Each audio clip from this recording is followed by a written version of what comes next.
Diamonds, that one resource we all crave but always wonder what is the best level to go down and mine for these on. Well, we're going to have a little look at that today and discuss what I personally find is the most effective level to head down into your mines and get grinding. Granted, you probably won't be doing this in the mine because we're going to be heading right to the bottom of the world, level minus 59 to be precise. The rather inevitable danger down here is going to be lava. However, as you can see, top left is our current coordinates. You can see how far we've actually walked. When I speed this up in a minute, we will come across quite a few clusters of diamonds within just a few hundred blocks of each other. I'd say average we only went about 150 blocks max until we found some. There are many other ways in game nowadays you can go about getting yourself some diamonds, but if you're coming down here with a fortune free pick, then you will get plenty, and it is going to be far the most effective way you can go through doing it. As you can see, we're about to hit our first lot of diamonds. However, I wasn't paying enough attention, to be honest with you, so I just outright smashed them both.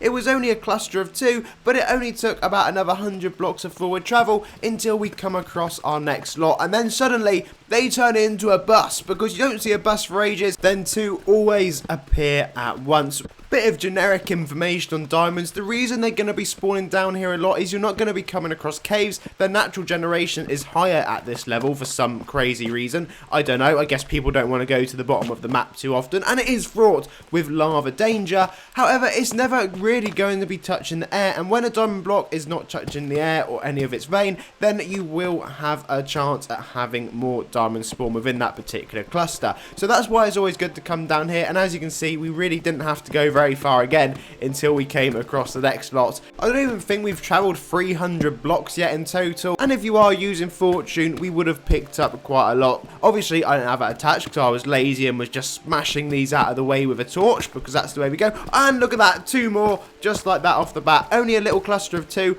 I presume that's because it spawned right next to another one. I don't know. I'm just guessing. We then run into a lava wall, which I thought was probably an appropriate point to stop and move on. Now, another way you can find diamonds is if you did find a massive cave-filled ravine full of water.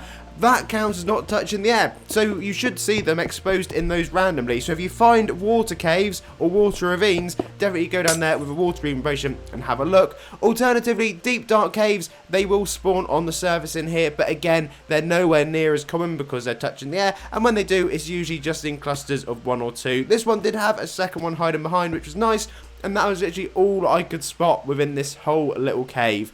Anyway, folks, as always, thank you very much for watching. If you're new around here, please do hit the video with a like and subscribe, and I'll see you all again for another one incredibly soon. So until then, have a lovely day.